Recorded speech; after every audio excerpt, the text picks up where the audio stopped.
Yo, what's going on, everybody? This is Don't Talk Sports. My name is Dylan. In today's video, what I'm going to be doing is I'm going to be making my Cleveland Cavaliers off-season plan, kind of giving my opinion on what the Cavaliers need to do in the off-season. Obviously, we know they were limited by the Boston Celtics, 4-1 7-game series in the semifinals. And after that happened, I decided a lot of people were pretty much voicing their opinions right after the game was over.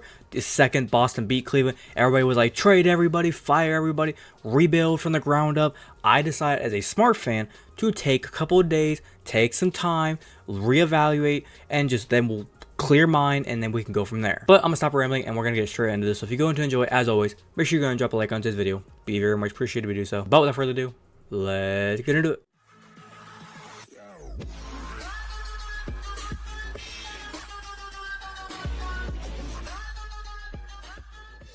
We gotta talk about Darius Garland. The big trade rumors right now is if Donovan Mitchell signs the extension, Darius Garland's gonna be gone. And if Donovan Mitchell does not sign his extension, Darius Garland's gonna stay. And Donovan Mitchell, obviously, he's not gonna be here. He's not gonna sign his extension. So we're gonna try to trade him and get whatever we can out of him. Right now, with the rumors we've been talking about, could we possibly send him maybe to the Brooklyn Nets? There's been the Miami Heat, and there's been some other spots we could possibly send him to. Houston has been brought up a little bit, but it seems like the whole combo of like Darius Garland and Donovan Mitchell, we thought it was here and it was gonna stay after that hug they had in the Orlando Magic game at Game 7 when Darius Garland hit that three. But right now, the way it's kind of going, and from what representatives of Clutch Sports, what Darius Garland, they've been pretty much saying, if Donovan Mitchell signs, they want to trade. They just want out of Cleveland. And ultimately, we've given Darius Garland a lot of time. And here's my thing: I realize people are gonna say you can't just get rid of Darius Garland after that bad season, bro. He had a good season back in 2020, 2021 season, but then after that, it's like he's just gone downhill. It's like 2020, 2021, he was good. 2021 to 2022, he was damn great. They got to the play-in tournament. He was balling out. He was a star of the team. 2022 and 2023,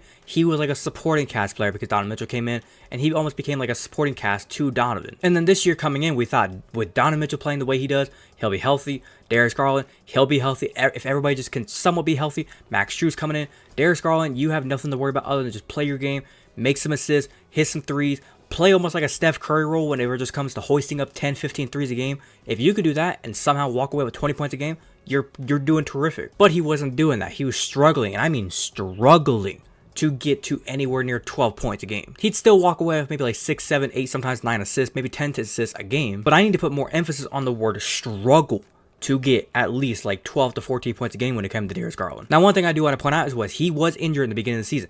Before the season happened, he put on a lot of weight. He bulked up because, as you saw here in the postseason, he was struggling to drive to the rack and get layups. He was just getting bitched down there. You know why that is? Because he was back to his old self of being like a skinny, scrawny dude. What did he do in the offseason? Like I said, he bulked up. He put on a ton of muscle.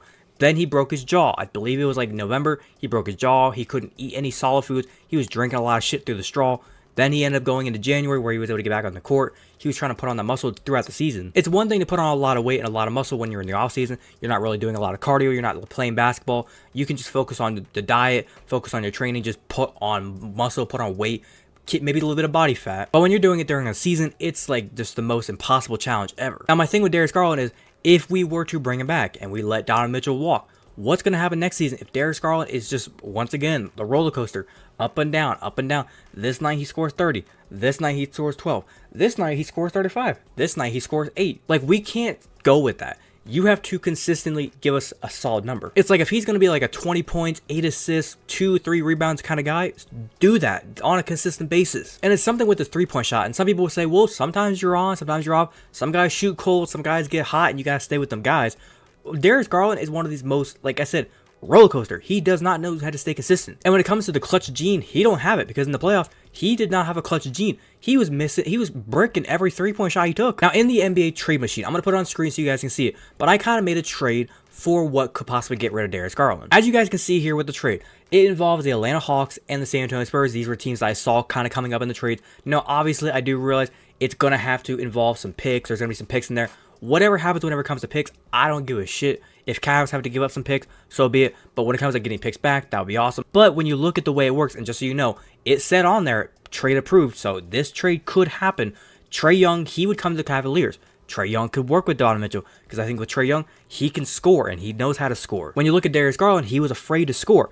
Then you look over at what with the San Antonio Spurs at the beginning. They get Garland. They need a solid guy next to Victor Wembanyama. Darius Garland could be a solid piece there. The Cavs would get Trey Jones from the San Antonio Spurs. The Atlanta Hawks, in return for all this stuff, They be getting George Yang from the Cavs. We could unload him. Maybe George Yang can go to the Hawks and he could be a solid offensive piece. He was not with us. Maybe he could be with the Hawks. Johnson can also go over to the Hawks, and then, like, as you can see, the other Johnson going over to the San Antonio Spurs. So as you can kind of see, the San Antonio Spurs will be getting Darius Garland, a nice point guard and just solid player right next to Victor Wembanyama. So they have like their 1-2 punch. They also get a nice shooter in there. When you look at the Hawks, they be getting some couple of shooters in there in exchange for Trae Young. And obviously with the Hawks, if they're giving up Trae Young, they be getting a bulk of picks, whether it be first or second rounders. They just be getting, I would say, a minimum between the Spurs and the Cavs. They're probably going to get at least like 5 to 6 picks. And the Cavs having to give up Darius Garland, maybe they'll get like a first and maybe like a second. Maybe like a first from the Spurs and like a second from the Hawks, or like a pick swap somewhere in there. But like I said, when it comes to Darius Garland, it needs to be done. He's got to go. Now, real quick, kind of going over the bench. I don't really need to say much about the bench other than, like I said, with George Yang,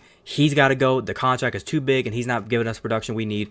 Sam Merrill, I would love to have him back. I think he's under contract next season, so he'll be huge to come back. Isaac Okoro is due an extension. I'm wondering if his extension is going to be somewhere like the Max Strus numbers. If it is, I'm wondering if we'll be able to afford him. If Max Strus decides to, or if Isaac Okoro decides to ask for that number, we might have to let him walk, and it's going to suck to do that. But if he's willing to take a hometown discount and maybe drop the number down a little bit, maybe we can get a number to kind of equal what both parties want. Second to last order of business, Jared Allen is. There is rumors right now saying that he's probably going to be leaving Cleveland. One or two reasons why. One, I don't really understand this reason. Apparently, people are saying, oh my God, he unfollowed the Cavaliers on social media. People, he doesn't use social media that often. Maybe he just never was following them. And reason number two, it was actually in the national media. A lot of people were saying that Jared Allen is probably not going to go there, and it's because Evan Mobley is in line to get his rookie contract extension. And if he signs, it's basically the same thing with Donovan Mitchell and Darius Garland. The Cavaliers are not going to be able to afford all these max contracts, and they're going to have to pick and choose who they want on the team. And they might be looking at the team and wondering, after that playoff game with Evan Mobley, the way he just balled out and put up 30-something points, the growth he's been showing these past couple years, they're probably looking at Evan Mobley and saying, okay, go into another offseason, put on some more muscle. Evan Mobley can be dangerous. Maybe he's going to grow into a Giannis, a Joel Embiid, one of these big guys. He can be a face of this team along with Donovan Mitchell. We can let Darius Garland walk. We can let Jared Allen walk. And we're good to go with these two guys. Now, obviously, as a Cavs fan, am I going to miss Jared Allen if they do let him go? It's going to suck. I really don't want it to happen, but I see it coming in the future. In the last order of business, one thing that we do need to get checked off, if Isaac Okoro comes back, that'd be huge, because one thing we do need, we need a 3-and-D wing, a solid 3-and-D wing. And when I say 3-and-D wing, I mean literally 50% 3, 50% D. When you look at our team, Sam Merrill, a solid 3-point shooter, but he's like 80% 3, 20% D. Isaac Okoro is the guy that we thought was going to be the guy, but he's like 70% D, 30% 3. And I know you're not going to say, oh, well, there's nobody out there. I've looked at the free agency. There's a lot of guys for next offseason that we could go after in the free agent period that we could possibly try and go get. And I'm not saying they have to be very expensive deals. There's some guys on there that we could get for like a 1-year deal for like $6-7 million. Hell, we just saw with Marcus Morris.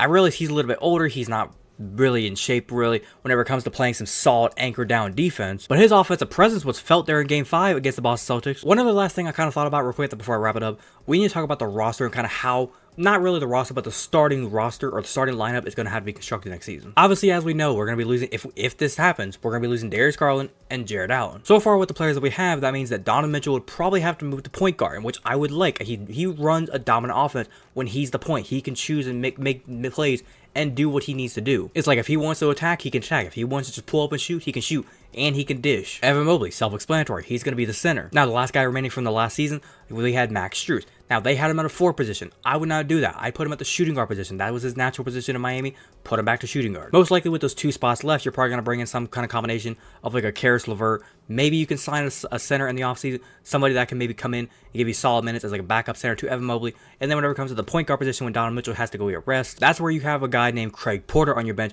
who gave solid minutes last year. I might be overreaching whenever it comes to the comparison, but Craig Porter reminds me a lot of what Indiana has going on right now with TJ McConnell. He's just a quick little rabid guy that can just go make plays. He's not going to do anything crazy. He's not going to go try to save the day. It's going to pass the ball if it's not there. If he sees a lane, he's going to drive. And I see a lot of that in Craig Porter. He's going to make some mid-range jumpers. He can give you some solid minutes. He'll drive to the rack. He can dunk. He'll get some assists. And he's going to dive for some rebounds. Now, obviously, is any of this stuff going to happen? We'll see. I'm pretty sure the dominoes are always going to start falling. If you have not heard the news already, pretty much the first domino that we need to see fall is what's going to happen with Donovan Mitchell. Is Donovan Mitchell, if he signs the extension, right there we get going. We're kicking off the offseason. We got to see where Darius Garland's getting traded. If Donovan Mitchell comes out and says, I'm not signing the extension, I'm going to play this last year and then I'll go from there, then we need to figure out where we're trading him. Darius Garland's obviously going to stay. and then we go from there. Obviously, what happens with Jared Allen if the rumors are true and we are trading him or we're trying to get rid of him and trying to see what kind of pieces we get out of him? Maybe for some reason we could get a lot, and I mean a lot of assets out of him. We'll see how that goes. But in some way, I look at this team and I'm just wondering, if our owner was not so cheap, we could probably keep all these guys. Because, hey, people, if you forgot the thing, there's a thing in the NBA called a luxury tax. Owners can put some money in there and they can spend their own money. I think it's kind of how it works. And they can go pay to keep these rosters constructed. The Golden State Warriors did it for how many years? They got 4 titles out of it. Now, recently, the Warriors have been trying to like cut back on the luxury tax. They don't want to pay it. The owner doesn't want to pay it anymore. He's trying to get the number down. And as we see, the Warriors are not looking too hot right now. But when it comes to Cavaliers, obviously, I feel like if we could pay to keep these guys, I would love it. But if we don't, it is what it is. We'll have to get through it. Everybody's always going to freak out and say, why do we got to get rid of these guys? I love these players. I want them on my team forever. The big question I always ask is, if you had to lose your favorite player, but it meant your team's going to win the championship next season, would you do it?